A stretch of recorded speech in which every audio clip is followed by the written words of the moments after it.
Hello everyone.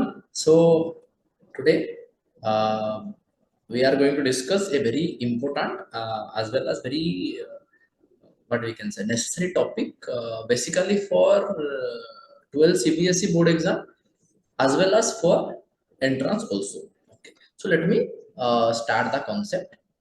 So first before going to that पहले discussion करने से पहले थोड़ा मैं एक्सप्लेन कर लेता हूँ कि हम लोग किस बारे में एक्चुअली बात करेंगे। 12th में पहला चैप्टर है इलेक्ट्रिक चार्ज एंड फील्ड और उस चैप्टर का एक बहुत इंपॉर्टेंट टॉपिक है जो कि मैंने पहले पिछले वीडियोस में अपने ऑलरेडी एक्सप्लेन कर चुका हूँ कि जब हम एक डाइपोल को किसी इलेक्ट्रिक फील्ड के अंदर रखते हैं तो कितना अमाउंट का टॉर्क उस डाइपोल पर आता है। तो थोड़ा सा मैं प्रीवियस कॉन्सेप्ट को डिस्कशन कर लेता हूँ, देन हम लोग जाएंगे कि जब हम किसी भी एक डाइपोल को फील्ड में रखते हैं तो वो जो इक्विलिब्रियम में आता है वो कितने टाइप के होते हैं और वो क्या क्या होते हैं। तो पहले थोड़ा मैं एक्सप्लेन कर लेता हूँ। जैसे कि जनरली हम लोगों को मालूम है कि एक डाइपोल का मीनिंग है two equal and opposite charges separated by a very small distance, जिसे हम 2a भी बोलते हैं, कोई कोई 2l भी लेते हैं, ठीक है। और इसमें क्या होता है, एक डाइपोल मोमेंट भी रहता है जिसे हम p लिखते हैं और डाइपोल मोमेंट हमेशा उसका डायरेक्शन रहता है -q से +q की। सो जिन लोगों को ये इस बारे में समझना है वो लोग मेरे प्रीवियस वीडियोस में देख सकते हैं, मैं उसका डाटा वीडियो में दे दूंगा, ठीक है। ओके, सो अब जब हम किसी भी इस तरह के डाइपोल को हम लोग रखते हैं इनसाइड एन इलेक्ट्रिक फील्ड, तो हम लोग क्या करेंगे, simply we are going to put, सोचिए कि हम लोग एक डाइपोल को ले लिए। अब यहाँ पर सोचिए कि एक इलेक्ट्रिक फील्ड, ठीक है, let us consider there is one electric field. मैं थोड़ा एक्सप्लेन कर लेता हूँ, उसके बाद धीरे धीरे हम लोग पूरा डिस्कशन करेंगे। Let us say there is a uniform electric field. हमें मालूम है कि यूनिफॉर्म इलेक्ट्रिक फील्ड को रिप्रेजेंट किया जाता है by parallel and equispaced lines of forces. तो यहाँ पर रह गया यूनिफॉर्म इलेक्ट्रिक फील्ड। अब हम लोग क्या करेंगे, उसमें एक डाइपोल को रखेंगे, ठीक है। So let us place one dipole in it. तो कि एक डाइपोल को हम लोग ऐसे रख दिए एक रैंडम एंगल बनाकर, ठीक है। सो अगर रैंडम एंगल जब हम बनाते हैं तो यहाँ पर क्या आएगा, लेट अस से ये जो एंगल है सोचिए कि ये हो गया थीटा। तो यहाँ पर सोचिए हम लोगों ने रख दिया -q और यहाँ पर हम रख देते हैं +q। ऑलरेडी आप लोगों को ये बात मालूम है, आप लोगों को मालूम है कि जब हम किसी चार्ज को इलेक्ट्रिक फील्ड के अंदर रखते हैं तो उस चार्ज के ऊपर एक फोर्स आता है जिसे हम हमेशा रिप्रेजेंट करते हैं with the formula E equals to F/Q। ठीक है, तो यहाँ पर भी सेम आएगा। और एक चीज हमेशा याद रखिए, अगर एक पॉजिटिव चार्ज को आप रखेंगे इलेक्ट्रिक फील्ड में तो उसके ऊपर जो फोर्स आएगा, the direction of the force applied on a charge when it is placed inside an electric field is always along the direction of field। मतलब ये जो +q चार्ज है इसके ऊपर इलेक्ट्रिक फील्ड जो फोर्स डालेगा उसका डायरेक्शन हमेशा रहेगा इलेक्ट्रिक फील्ड के डायरेक्शन में। इसे हम लिख सकते हैं F is equal to Q. ठीक है, सेम चीज अगर आप देखेंगे जब एक नेगेटिव चार्ज को आप रखते हैं इलेक्ट्रिक फील्ड के अंदर, यूनिफॉर्म इलेक्ट्रिक फील्ड के अंदर, तो उसके ऊपर जो फोर्स आएगा वो हमेशा इलेक्ट्रिक फील्ड के ऑपोजिट डायरेक्शन में रहेगा। मतलब इलेक्ट्रिक फील्ड एक फोर्स देगा यहाँ पर -q। तो इतना तो आप लोग ऑलरेडी पढ़ चुके हैं, I am just explaining it a bit. So जब हम इसको सॉल्व करेंगे हमें एक टॉर्क मिलता है जिसे हम लिखते हैं tau equals to P E sine theta. ठीक है, P हो गया आपका डाइपोल मोमेंट, E हो गया आपका अप्लाइड इलेक्ट्रिक फील्ड, थीटा हो गया the angle between electric field and the dipole moment basically. Clear? और उसे हम क्रॉस प्रोडक्ट में लिखते हैं tau equals to P cross. ये था आपका कॉन्सेप्ट और का, जो कि मैंने पहले ही पिछले वीडियोस में ये एक्सप्लेन कर चुका हूं। So kindly go through that. So हम लोगों का मुद्दा है आज की वीडियो का कि जब हम किसी भी एक टॉर्क, किसी भी एक डाइपोल को किसी फील्ड के अंदर रखते हैं तो एक्चुअल में होता क्या है। Okay, so let me explain what I am trying to tell. उससे एक्सप्लेन करने से पहले मैं आपको थोड़ा 11th में लेके चला जाता हूं। वहां पर आप लोगों ने एक चीज पढ़ी थी, उससे आप बोलते थे equilibrium. Why I am discussing this, क्योंकि बहुत से बच्चों का होता है कि 11th में हम लोग ठीक से पढ़ते नहीं है, क्योंकि 11th में बोर्ड एग्जाम होता नहीं है, सो इसलिए वो बहुत चीजें स्किप कर जाते हैं। लेकिन उनको ये समझना चाहिए कि 11th में आप जो पढ़ते हैं उसी को रिलेट करके आपको 12th में पढ़ना पड़ता है, ठीक है। तो मैं इक्विलिब्रियम के बारे में थोड़ा समझाना चाहता हूँ। Late me explain with a diagram. सोचिए कि एक ऐसा कोई एक शेप का ऑब्जेक्ट है, let us consider this one, ठीक है। और हम लोग वहां पर क्या किए, हम लोग वहां पर एक रख दिए बॉल को, यहां पर रख दिए, लेट अस से एक बॉल यहां रह गया, और एक बॉल को यहां रख दिए, ठीक है, और एक बॉल को यहां रख दिए, ठीक है। हम तीनों बॉल को तीन जगह पर रख दिए। अब क्या करेंगे हम लोग इस ये बॉल वन दे देते हैं, ये हो गया बॉल टू, ये हो गया बॉल थ्री। बॉल वन को हम क्या करेंगे, थोड़ा सा डिस्प्लेस करेंगे। मतलब सोचिए कि मैं उसको एक थोड़ा सा ऐसे पुश दूंगा, तो वो बॉल क्या करेगा, वो ऐसे थोड़ा ऊपर जाएगा, फिर थोड़ा नीचे आएगा, ऐसे होके वो ऑटोमेटिकली फिर से आ जाएगा अपने पोजीशन में, ठीक है।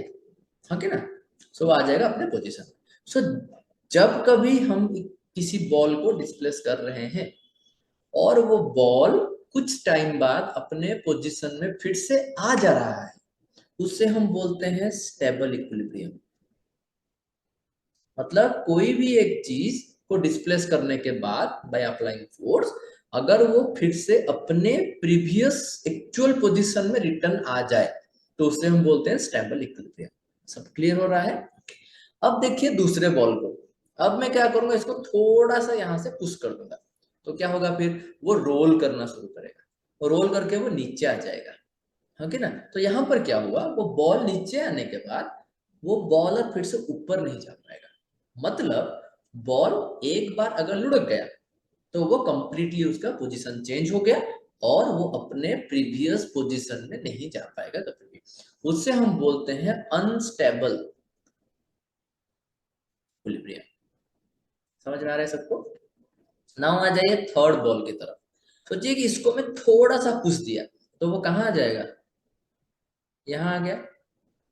तो यहाँ पर क्या होता है कि बॉल को अपने पोजीशन में जाने के बारे में चिंता नहीं होती, वो थोड़ा सा डिस्प्लेस करता है। तो इसलिए इस कंडीशन को हम लोग बोलते हैं न्यूट्रल इक्विलिब्रियम। ये हो गया हम लोगों का जनरल कॉन्सेप्ट, ठीक है। ये हो गया हम लोगों का जनरल कॉन्सेप्ट। तो जनरल कॉन्सेप्ट में समझिए कि अगर किसी भी ऑब्जेक्ट को या फिर किसी भी एक बॉडी को डिस्प्लेस करने के बाद, उसका पोजीशन चेंज करने के बाद अगर वो अपने पोजीशन में फिर से आ जा रहा है, उसे बोलते हैं स्टेबल इक्विलिब्रियम। अगर डिस्प्लेस करने के बाद वो अपने पोजीशन में नहीं आ रहा है, उसे बोलते हैं अनस्टेबल इक्विलिब्रियम। और न्यूट्रल में तो आप देखें कि जस्ट उसका डिस्प्लेसमेंट हो रहा है, ठीक है। तो इसको रिलेट करके अब हम पढ़ेंगे कि जब हम किसी डाइपोल को रखते हैं एक यूनिफॉर्म इलेक्ट्रिक फील्ड के अंदर, तो स्टेबल एंड अनस्टेबल इक्विलिब्रियम कैसे होता है। Very important topic for entrance part, so let me explain. तो ये डायग्राम रहने दीजिए, क्योंकि ये डायग्राम को लिंक करके आप इजीली समझ पाएंगे कि what I am trying to tell you. तो यहाँ पर एक ऐसा लाइन ड्रॉ कर लेते हैं, अब समझेंगे कि क्या होता है एक्चुअली। ओके चलिए, so for example what I will do now, मैंने एक इलेक्ट्रिक फील्ड यहाँ रखा है, लेट अस से this is the electric field. अब क्या करेंगे हम लोग एक डाइपोल को रखेंगे। हम एक डाइपोल को कैसे रखेंगे, यहाँ रखे माइनस क्यू, यहाँ रखे प्लस क्यू। तो डाइपोल मोमेंट कैसे जाएगा, फिर डाइपोल मोमेंट जाएगा ऐसे, this will be p vector. So देखिए अभी, so I am saying that dipole moment is parallel to electric field. ये है पहला कंडीशन। अब सोचिए, अब ट्राई कीजिए सोचने के। अब क्या होगा, as the electric field is equal, so उनके ऊपर नेट फोर्स आ जाएगा 0। और जबकि वो लोग पैरेलल हैं, तो अगर टॉर्क भी उनके ऊपर आएगा 0। वो हम लोग बात नहीं कर रहे। अब क्या करेंगे, देखिए सोचिए कि ये है मेरा dipole, just look at my pen. Okay मैं थोड़ा okay look at the pen. अगर आप देखेंगे पेन को, ठीक है,